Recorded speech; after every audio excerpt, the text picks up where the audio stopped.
మన Indian IT stocks like TCS, Infosys, Wipro డేంజర్లో ఉన్నాయా? ఇప్పుడు కొత్తగా వస్తున్న AI tools like Claude Anthropic, Copilot, ChatGPT ఇలాంటి వాటి వల్ల మన ఇండియన్ ఐటీ ఇండస్ట్రీకి పెద్ద డేంజర్ వస్తుందా, లేదా ఇది కేవలం ఒక టెంపరరీ బజ్ లాగా క్రియేట్ అయ్యి బర్స్ట్ అవుతుందా? ఈ కంప్లీట్ వీడియో చూస్తే దాని గురించి నేను షాకింగ్ నిజాలు చెప్తాను. ఈ వీడియో చూసిన తర్వాత మీకు ఎగ్జాక్ట్ గా ఎలాంటి ఐటీ స్టాక్స్ లో ఇన్వెస్ట్ చేయాలి, వేటిని హోల్డ్ చేసుకోవాలి లేదా వేటిని సెల్ చేయాలి అనేది అర్థమవుతుంది. ఈ రోజుకి చాట్ జీపీటీ లేదా క్లౌడ్ ఏఐ లో ఉన్న కోడింగ్ సిస్టమ్స్ ని మనం అబ్జర్వ్ చేస్తే ఒక ఇండియన్ ఐటీ కంపెనీకి 10 డెవలపర్స్ తో 2 రోజుల్లో చేసే పనిని ఈ ఏఐ టూల్స్ కేవలం 10 మినిట్స్ లో కంప్లీట్ చేస్తున్నాయి. అయితే ఇప్పుడు ఇండియన్ ఐటీ ఇండస్ట్రీలో ఉన్న భయం ఏంటంటే, ఒకప్పుడు అమెరికన్ కంపెనీకి ఒక ప్రాజెక్ట్ కి 100 డెవలపర్స్ కావాలి, కానీ ఇప్పుడు అదే వర్క్ చేయడానికి కేవలం 60 డెవలపర్స్ సరిపోతున్నారు. అంటే మీకు అర్థమైందా? టీసీఎస్ కి కానీ ఇన్ఫోసిస్ కి కానీ ఇప్పుడు దాదాపు 40 మంది ఇంజనీర్స్ తక్కువ కావాలి. అంటే వాళ్ళ రెవెన్యూలో దాదాపు 40% తగ్గుతుంది. కానీ స్టోరీ ఇక్కడితో అయిపోలేదు. చాలా మంది పానిక్ లో ఏఐ వచ్చేసింది, ఐటీ స్టాక్స్ అంతే అని అనుకుంటున్నారు. కానీ రియాలిటీ చాలా డిఫరెంట్. అది అర్థం చేసుకోవడానికి మనకి ఖచ్చితంగా టైం పడుతుంది. ఇప్పుడు మీరు చెప్పండి, బిగ్ కంపెనీస్ ఒక్క రోజులో అన్ని మూసేస్తాయా? లేదు కదా. టీసీఎస్, ఇన్ఫోసిస్ లాంటి కంపెనీస్ కి నెక్స్ట్ 5 to 10 years వరకు కాంట్రాక్ట్స్ ఆల్రెడీ ఉన్నాయి. వీటికి ఒక లెగసీ సిస్టమ్ ఉంది. అవి అర్థం చేసుకోవడం యాక్చువల్ గా చాలా complex. And already existing clients వాళ్ళ యొక్క ప్రాజెక్ట్ డీటెయిల్స్ ని షిఫ్ట్ చేసుకోవాలనుకున్నా చాలా పేపర్ వర్క్ ఉంటుంది, అప్రూవల్స్ ఉంటాయి, టెస్టింగ్స్ ఉంటాయి. అందుకే ఇది చాలా స్లో ప్రాసెస్. ఏఐ రివల్యూషన్ అనేది ఓవర్ నైట్ లో జరిగేది కాదు. 5 to 10 years టైం పడుతుంది. బట్ స్టిల్ ఇప్పటికీ మీరేం ఆలోచిస్తారంటే, ఏఐ ఇంత ఫాస్ట్ గా కోడ్ రాస్తుంటే మరి ఐటీ కంపెనీస్ చాలా ఇబ్బందులు పడతాయి కదా. ఎస్, మీరు ఆలోచించేది కరెక్టే. కానీ అందులోనే ఒక లాజిక్ ఉంది చూడండి. ఏఐ ఏం చేస్తుంది? కేవలం కోడ్ ని రాస్తుంది. కానీ ఇంకా కావాల్సిన విషయాలు చాలా ఉన్నాయి. క్లయింట్ రిక్వైర్మెంట్ ని కరెక్ట్ గా అర్థం చేసుకోవడం తెలియాలి. కొన్ని ప్రాజెక్ట్స్ కి 20 years బ్యాక్ అవుట్డేటెడ్ సిస్టమ్, అంటే పేపర్ వర్క్స్, ఫైల్స్ ఇలాంటి డాక్యుమెంట్స్ లో ఉన్న ఇన్ఫర్మేషన్ ని రీడ్ చేసి దానికి తగ్గట్టుగా ఫ్యూచర్ ప్లాన్స్ ని ప్రిడిక్ట్ చేసుకోవాలి. నెక్స్ట్ అలాగే ఏదైనా ఒక కోడ్ లో ప్రాబ్లం వస్తే 3 లేసి కూర్చొని వర్క్ చేయాలి. ఆ ప్రాబ్లమ్ ని ఇమ్మీడియట్ గా ఫిక్స్ చేయాలి. అండ్ ఇంకా చాలా చాలా ఇంపార్టెంట్ ఫ్యాక్టర్, బిజినెస్ పాలిటిక్స్ ని హ్యాండిల్ చేయాలి. టాప్ మేనేజ్మెంట్ లో సీఈఓకి ఒకటి నచ్చితే బోర్డ్ ఆఫ్ డైరెక్టర్ కి ఇంకొకటి నచ్చొచ్చు. వాళ్ళిద్దరిని హ్యాండిల్ చేస్తూ మేనేజ్ చేస్తూ వెళ్లే ప్రాసెస్ ఒక మనిషి చేయగలడే కానీ ఏఐ చేయలేదు. అందుకనే ఈ పనులన్నీ ఏఐ చేయగలుగుతుందా? లేదు కదా. అందుకే ఇండియన్ ఐటీ కంపెనీస్ యొక్క పని ఇంకా అయిపోలేదు. అయితే నిజానికి టీసీఎస్ కానీ ఇన్ఫోసిస్ కానీ వాళ్ళేమి ఏఐ ఎలా పెరుగుతుంది అని చెప్పి జస్ట్ కూర్చొని చూడట్లేదు. వాళ్ళు కూడా వాళ్ళ ఓన్ ఏఐ ప్లాట్ఫామ్స్ ని బిల్డ్ చేసుకుంటూనే ఉన్నారు. ఇన్ఫోసిస్ కి టోపాజ్ అనే ప్లాట్ఫామ్ ఉంది, టీసీఎస్ కి కాగ్నిస్ అనే ప్లాట్ఫామ్ ఉంది. వీటి ద్వారా టీసీఎస్, ఇన్ఫోసిస్ లాంటి కంపెనీలు ఏఐ ప్రాజెక్ట్స్ కి ఇంప్లిమెంటేషన్ పార్ట్నర్స్ గా మారుతున్నారు. అండ్ చిన్న వాల్యూ కన్సల్టింగ్స్ ని వదిలేసి హై వాల్యూ కన్సల్టింగ్ కి షిఫ్ట్ అవుతూ ఉన్నారు. యాక్చువల్ గా స్మార్ట్ కంపెనీస్ ఎప్పుడు కూడా ఇలాగే బిహేవ్ చేస్తాయి.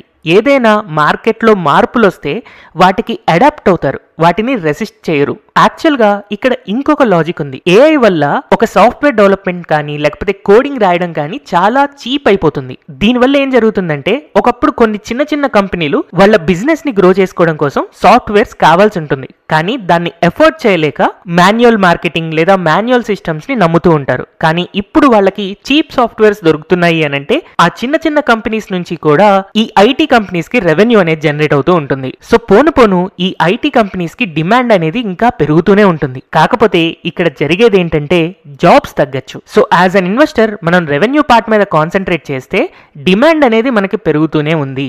కాకపోతే ఎంప్లాయీస్ సఫర్ అవ్వచ్చు. సో మనం ఏమి అందులో ఎంప్లాయీస్ కాదు, ఇన్వెస్టర్స్, కాబట్టి మనం పెద్దగా వరీ అవ్వాల్సిన అవసరం లేదు. కానీ స్టిల్ నెక్స్ట్ 5 years కి నేను ఒక 3 కేస్ సినారియోస్ అనుకుంటున్నాను. సో రియాలిటీలో మనం ఒకవేళ బ్యాడ్ కేస్ సినారియో గనక తీసుకుంటే, ఏఐ చాలా ఫాస్ట్ గా స్ప్రెడ్ అవడం వల్ల క్లయింట్ యొక్క ఆర్డర్స్ తగ్గుతున్నాయి అని అనుకుందాం. లేదా క్లయింట్ ఇప్పుడు మీరు ఏఐ వాడుతున్నారు కదా, తక్కువ అమౌంట్ కి ఈ ప్రాజెక్ట్ ని కంప్లీట్ చేయండి అని అడగచ్చు. దీనివల్ల రెవెన్యూ గ్రోత్ అనేది కొంచెం స్లో అవుతుంది. ఎప్పుడైతే రెవెన్యూ గ్రోత్ స్లో అవుతుందో స్టాక్ ప్రైజెస్ పడిపోతాయి. కానీ ఈ బ్యాడ్ కేస్ సినారియో జరగడానికి కేవలం 30% ఛాన్స్ మాత్రమే ఉంది. నెక్స్ట్ మనం యావరేజ్ కేస్ సినారియో లేదా మోస్ట్ లైక్లీ సినారియో తీసుకుంటే దీనికి దాదాపు 50% ఛాన్స్ ఉంది. ఇందులో ఏం జరగచ్చు అంటే, ఏఐని యూజ్ చేసుకుంటూ ఐటీ కంపెనీస్ వర్క్ ని చాలా ఈజీగా చేసేస్తాయి. మేబీ జూనియర్ లెవెల్ కోడర్స్ కానీ టెస్టర్స్ కానీ వాళ్ళ యొక్క జాబ్స్ కోల్పోవచ్చు. కానీ కొత్తగా వచ్చే ఏఐ సర్వీసెస్ వాటిని బ్యాలెన్స్ చేస్తూ డిమాండ్ ని పెంచుతూ ఉంటాయి. సో ఆ డిమాండ్ గ్రోత్ అనేది దాదాపుగా 6% to 10% మనం ఎక్స్పెక్ట్ చేయొచ్చు. ఇది ఒక రకంగా మోడరేట్ గ్రోత్. ఒకవేళ ఇలాంటి సినారియో గనక నేను అనుకున్నట్టుగా జరిగితే ఇలాంటప్పుడు ఐటీ స్టాక్స్ని మనం కొన్ని హోల్డ్ చేసుకోవచ్చు. కాకపోతే బెటర్ కంపెనీస్ని సెలెక్ట్ చేసుకోవాలి. అండ్ ఫైనల్గా గుడ్ కేస్ సినారియో తీసుకుంటే దీనికి దాదాపు 20% ఛాన్స్ ఉంది. ఇండియన్ ఐటీ కంపెనీస్ ఏఐ డెవలపర్స్గా కాకపోయినా ఏఐ ఇంప్లిమెంటేషన్ ఎక్స్పర్ట్స్ లాగా మారతారు. దీనివల్ల కొత్త రెవెన్యూ స్ట్రీమ్స్ వస్తాయి. 2027 తర్వాత డబుల్ డిజిట్ గ్రోత్ మళ్ళీ కనబడుతుంది. ఒకవేళ ఈ సినారియో గనక జరిగితే ఐటీ స్టాక్స్ లో చాలా చాలా మంచి రిటర్న్స్ వస్తాయి. అయితే రాబోయే 5 సంవత్సరాల్లో ఏ సినారియో జరగచ్చు అని మీరు నన్ను క్వశ్చన్ అడిగితే మేబీ నేను మోస్ట్లీ కేస్ 2 అంటే బేస్ కేస్ సినారియో అని అనుకుంటాను. గ్రోత్ ఉంటుంది, కానీ 2010 నుంచి 2020 దాకా ఏదైతే 20% CAGR తో గ్రో అయిందో అంత గ్రోత్ ఉండకపోవచ్చు, బట్ స్టిల్ గ్రోత్ ఉంటుంది. మరి ఇలాంటి టైంలో మనం బెస్ట్ ఐటీ స్టాక్స్ ని ఎలా పిక్ చేసుకోవాలి, వాటి కోసం మనం ఎలాంటి విషయాలు అబ్జర్వ్ చేయాలి? అయితే అది తెలుసుకోవడానికి ముందు మనం ఎలాంటి కంపెనీస్ని అవాయిడ్ చేయాలో చూద్దాం. ఏవైతే IT companies 70% of the basic కోడింగ్తో వర్క్ చేస్తూ ఉంటాయి అండ్ మెయింటెనెన్స్ వర్క్స్ చేస్తూ ఉంటాయో అలాంటి వాటి నుంచి మనం ఎగ్జిట్ అయిపోతే మంచిది. ఎందుకంటే వీళ్ళని కంప్లీట్గా ఏఐ తుడిచేస్తుంది. అండ్ నెక్స్ట్ ఏవైతే కంపెనీలకి ఓన్ ఏఐ ప్లాట్ఫామ్స్ లేవో వాళ్ళు ఖచ్చితంగా కాంపిటీషన్లో వెనకబడిపోతారు. అందుకే అలాంటి కంపెనీస్ని కూడా మనం ఎగ్జిట్ అవ్వాలి. అండ్ నెక్స్ట్ ఫైనల్గా ఒక కంపెనీ యొక్క క్లయింట్ బేస్ని మనం అబ్జర్వ్ చేస్తే కేవలం 1 or 2 క్లయింట్స్ ఉన్నారు, లేదా జస్ట్ వాళ్ళ యొక్క దాదాపు 70% రెవెన్యూ జస్ట్ 3-4 క్లయింట్స్ నుంచే వస్తుంది అని అంటే అలాంటి కంపెనీస్ కూడా ఎగ్జిట్ అవ్వడం మంచిది. మరి ఎలాంటి కంపెనీలో ఇన్వెస్ట్ చేస్తే మంచిదంటే హయ్యర్ వాల్యూ వర్క్ ఉన్న కంపెనీస్. అంటే వీటికి మెయిన్గా కన్సల్టింగ్ రెవెన్యూ ద్వారా ఎక్కువ అమౌంట్ వస్తూ ఉంటాయి. వీళ్ళకి డొమైన్ ఎక్స్పర్టైజ్ ఉంటుంది. బ్యాంకింగ్కి, హెల్త్ కేర్కి చాలా ఎక్కువ కాన్సన్ట్రేటెడ్గా వర్క్ చేస్తూ ఉంటారు. అండ్ ఈ కంపెనీస్కి ఓన్ ప్రొడక్ట్స్ ఉండాలి, ఓన్ ప్లాట్ఫామ్స్ ఉండాలి. అంటే ఫర్ ఎగ్జాంపుల్ ఒక కంపెనీ కేవలం డెవలపర్స్ని సప్లై చేయడం కంటే కూడా cloud migration, AI strategy, implementation వీటి మీద కాన్సన్ట్రేట్ చేస్తారు కదా, అలాంటి కంపెనీస్ని సెలెక్ట్ చేసుకోవాలి. అండ్ నెక్స్ట్ మనం సెలెక్ట్ చేసుకునే కంపెనీస్కి రియల్ ఏఐ రెవెన్యూ ప్రూఫ్ ఉండాలి. అంటే కేవలం కంపెనీ వెబ్సైట్లో వాళ్ళు మేము ఏఐ యూజ్ చేస్తున్నాము అని చెప్పి అడ్వర్టైజ్మెంట్స్ ఇవ్వడమే కాకుండా నిజంగా వాళ్ళు ఏఐ ప్రాజెక్ట్స్ ద్వారా రియల్ గా క్లయింట్స్ కి వర్క్ చేస్తున్నారా లేదా, అండ్ ఈ ఏఐ వాడడం వల్ల వాళ్ళ యొక్క ప్రాఫిట్ మార్జిన్స్ పెరుగుతున్నాయా లేదా, అండ్ కాంట్రాక్ట్ వాల్యూస్ కూడా పెరుగుతున్నాయా లేదా అనే విషయాలు మనం నెంబర్స్ లో చూడాలి. ఇది మనకు ఎలా తెలుస్తుంది? ఒక కంపెనీ యొక్క revenue growth and profit margin growth కనుక మనం చూస్తే క్లియర్ గా ఈ విషయాలు మనకు అర్థమైపోతాయి. Next divorce clients. ఒక కంపెనీలో మనం ఇన్వెస్ట్ చేస్తున్నప్పుడు వాళ్ళు టెక్కి, ఫార్మాకి, రిటైల్కి, గవర్నమెంట్కి ఇలా చాలా మంది ఇండస్ట్రీస్కి వర్క్ చేస్తూ ఉండాలి. అండ్ అలాగే డిఫరెంట్ కంట్రీస్కి కూడా వర్క్ చేస్తూ ఉండాలి. Like USA, Europe, India, middle east ఇలా డిఫరెంట్ ఇండస్ట్రీస్లో డిఫరెంట్ కంట్రీస్కి వర్క్ చేస్తూ ఉండడం వల్ల కొంతమంది క్లయింట్స్ పోయినా ఇంకా కొంతమంది కొత్త క్లయింట్స్ వచ్చి యాడ్ అవుతూ ఉంటారు. అండ్ అలాగే మనం ఇన్వెస్ట్ చేసే కంపెనీస్కి ఫినాన్షియల్ స్ట్రెంగ్త్ ఉండాలి. అంటే వీళ్ళ యొక్క క్యాష్ ఫ్లో స్ట్రాంగ్ ఉండాలి, P/E రేషియోస్ చాలా రీజనబుల్గా ఉండాలి, ప్రాఫిట్ మార్జిన్ స్టేబుల్ గా ఉండాలి, కుదిరితే పెరుగుతూ ఉండాలి. అండ్ ఫైనల్లీ చాలా చాలా ఇంపార్టెంట్ పాయింట్, మేనేజ్మెంట్ హానెస్టీ. మీకు అన్నీ ఉండి ఒక్క మేనేజ్మెంట్ హానెస్టీ లేదు అని అంటే ఖచ్చితంగా ఆ కంపెనీస్ ఇన్వెస్ట్మెంట్కి పనికిరావు. మేజర్గా మనం మేనేజ్మెంట్ యొక్క హానెస్టీ ఎప్పుడు చూడొచ్చు అంటే కంపెనీ క్వార్టర్లీ రిజల్ట్స్ ఇచ్చిన తర్వాత CEOs ఏం చెప్తున్నారు అనేది చూడాలి. ఏఐ అనేది మా ఫ్రెండ్ లాగా అనుకుంటున్నామా, లేకపోతే ఏఐని మనం కాంపిటీషన్ లాగా ఫీల్ అవుతున్నామా, వాళ్ళేం చెప్తున్నారు అనేది వినాలి.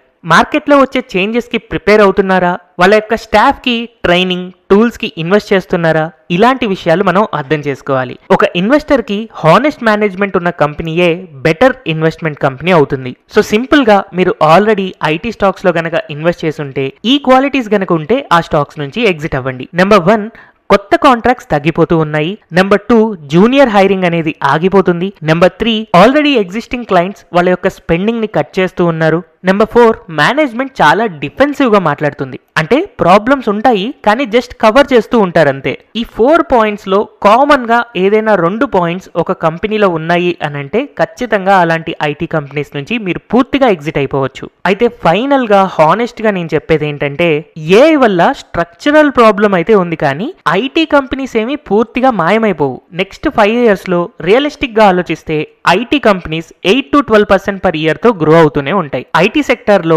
బెటర్ ఆప్షన్స్తో ఇన్వెస్ట్ చేయాలి అని అనుకుంటే ఏఐ నుంచి బెనిఫిట్ అయ్యే cloud, data centres, chips and especially US projects కాకుండా డొమెస్టిక్ ఇండియన్ బిజినెస్ క్లయింట్స్ మీద కాన్సన్ట్రేట్ చేసే కంపెనీస్ అండ్ అలాగే స్ట్రాంగ్ ప్రైజింగ్ పవర్ ఉన్న కంపెనీస్ ఎక్కడికి పోవు, చాలా బాగా పెరుగుతూనే ఉంటాయి. అందుకే మీకు బెటర్ రిస్క్ రివార్డ్ ఎక్కడుంటుందంటే ఏఐ డెవలప్మెంట్ మీద కాన్సన్ట్రేట్ చేస్తున్న కంపెనీస్, యుఎస్ ప్రాజెక్ట్స్ మీద కాకుండా లోకల్ ఇండియన్ బిజినెస్ మీద కాన్సన్ట్రేట్ చేసే కంపెనీస్ అండ్ ప్రైజింగ్ పవర్ ఉన్న కంపెనీస్. ఈ 3 క్వాలిటీస్ ఉన్న స్టాక్స్ లో కనుక మీరు ఇన్వెస్ట్ చేస్తే అవి ఖచ్చితంగా మల్టీ బ్యాగర్స్ అవుతాయి. అయితే ఒకవేళ మీరు చాలా వరకు ఐటీ స్టాక్స్ లో ఇన్వెస్ట్ చేసి ఉంటే మీరు భయపడాల్సిన అవసరం లేదు. జస్ట్ మీ ఎలోకేషన్ ని కొంచెం తగ్గించుకోండి చాలు. ఫర్ ఎగ్జాంపుల్ మీ పోర్ట్ఫోలియోలో 40% ఎలోకేషన్ ఉంటే దాన్ని 20% కి తగ్గించుకోండి. వీక్ ఐటీ కంపెనీస్ నుంచి స్ట్రాంగ్ ఐటీ కంపెనీస్ కి షిఫ్ట్ అవ్వండి. రేపటి రోజున ఏదైనా గుడ్ న్యూస్ వల్ల ర్యాలీ వస్తే అది సెల్ ఆన్ రైజ్ ఆపర్చునిటీ అని గుర్తుపెట్టుకోండి. Reality of the stock market లో గుడ్ బిజినెస్ అనగానే గుడ్ ఇన్వెస్ట్మెంట్ కాదు. మనం ఏ ప్రైస్ లో కొంటున్నాము, ఎంత వాల్యుయేషన్ పే చేస్తున్నాము అనేది కూడా చాలా చాలా ఇంపార్టెంట్. అందుకే మీరు ఎంత మంచి కంపెనీని కొంటున్నా అది ఫెయిర్ వాల్యూలో ఉన్నప్పుడు మాత్రమే కొనడానికి ట్రై చేయండి. అప్పుడే మీకు చాలా మంచి రిటర్న్స్ వస్తాయి. హోప్ ఈ వీడియో ద్వారా మీకు ఐటీ ఫాల్ వల్ల ఉన్న ఫియర్ అనేది పోతుంది. అండ్ అలాగే ఈవెన్ ఐటీ సెక్టార్ లో ఫ్యూచర్ లో రాబోయే మల్టీ బ్యాగర్స్ లో ఎలాంటి క్వాలిటీస్ ఉండాలి అనేది మీకు అర్థమైంది అని అనుకుంటున్నాను. ఈ వీడియోలో మీకు ఏవైనా డౌట్స్ ఉంటే కింద కమెంట్ సెక్షన్ లో అడగచ్చు. అండ్ అలాగే ఈ వీడియో నచ్చినట్టయితే don't forget to like, share and subscribe to Telugu stock channel. Thank you everyone for watching this video.